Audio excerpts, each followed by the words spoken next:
बड़े भाई चहल साहब की एक कविता है कोर्ट मार्शल जी संजीत। मन ने जितनी वहां मंच पर पढ़ी उन्हें खुद नहीं पढ़ी तो लेकिन कोर्ट मार्शल का मतलब के हमनु बता दो जिस तरह अपनी कोर्ट होया करे नहीं फौजिया की भी कोर्ट होया करे।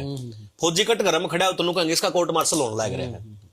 तो कविता है या कि आर्मी कोर्ट रूम में आज एक केस अनोखा अड़ा था। छाती तान अफसरों के आगे फौजी बलवान खड़ा था। बिन हुक्म बलवान तूने ये कदम कैसे उठा लिया, किससे पूछ के उस रात तू दुश्मन की सीमा में जा लिया। बलवान बोला सर जी ये बताओ कि वो किससे पूछ के आए थे, सोए फौजियों का सिर काटने का फरमान कौन से बाप से लाए थे। वाह वाह। अब बलवान का जवाब में सवाल दागना अफसरों को पसंद नहीं आया और बीच वाले अफसर ने लिखने के लिए जल्दी से पेन उठाया। एक बोला कि बलवान हमें ऊपर जवाब देना है, तेरे काटे हुए सिर का पूरा हिसाब देना है, तेरी इस करतूत ने हमारी नाक कटवा दी, अंतरराष्ट्रीय बिरादरी में तूने थू थू करवा दी। बलवान सिंह खून का कड़वा घूंट पी के रह गया, आंख में आया आंसू भीतर ही बह गया। बोला साहब जी अगर कोई आपकी मां की इज्जत लूटता हो, आपकी बहन बेटी या पत्नी को सरेआम मारता कूटता हो, तो आप पहले अपने बाप का हुक्मनामा लाओगे या घर की लूटती इज्जत को खुद बचाओगे।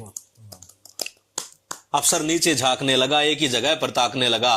बलवान बोला साहब जी गांव का गवार हूं, बस इतना जानता हूं कौन कहां है देश का दुश्मन, सरहद पे खड़ा खड़ा पहचानता हूं। सीधा सा आदमी हूं साहब, मैं कोई आंधी नहीं हूं, और थप्पड़ खा के गाल आगे कर दूं मैं वो गांधी नहीं हूं। अगर सरहद पे खड़े होकर गोली न चलाने की मुनादी है तो साहब माफ करना ये काहे की आजादी है।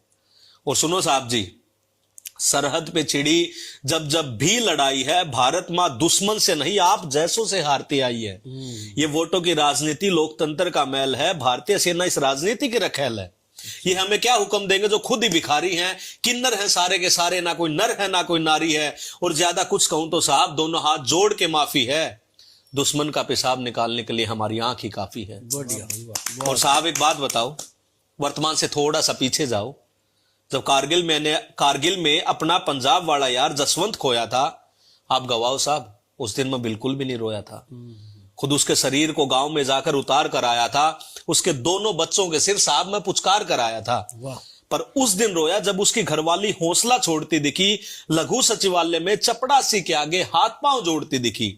आग लग गई साहब, दिल किया सबके छक्के छुड़ा दूं, चपड़ासी और चरित्रहीन अफसर को मैं गोली से उड़ा दूं। 1 लाख की आस में भाभी आज भी धक्के खाती है, 2 मासूमों की चमड़ी धूप में यूं ही झुलस जाती है।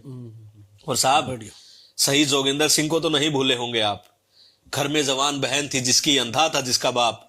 अब बाप हर रोज लड़की को कमरे में बंद करके आता है, स्टेशन पर 1-1 रुपए के लिए जोर जोर से चिल्लाता है। पता नहीं कितने जोगिंदर जसवंत यूं ही अपनी जान गंवाते हैं, उनके परिजन मासूम बच्चे यूं दर दर की ठोकरें खाते हैं।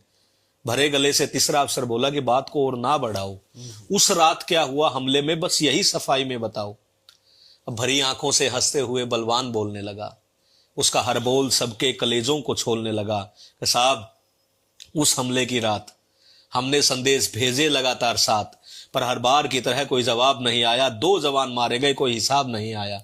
चौकी पे जमे जवान लगातार गोलीबारी में मारे जा रहे थे, हम दुश्मन से नहीं साहब हेडक्वार्टर से हारे जा रहे थे। फिर दुश्मन के हाथ में कटार देख मेरा सिर चकरा गया, गुरमेल का कटा हुआ सिर जब दुश्मन के हाथ में आ गया। फेंक दिया ट्रांसमीटर, कुछ और सूझ नहीं आई थी, और बिना आदेश के पहली मर्तबा सर मैंने बंदूक उठाई थी।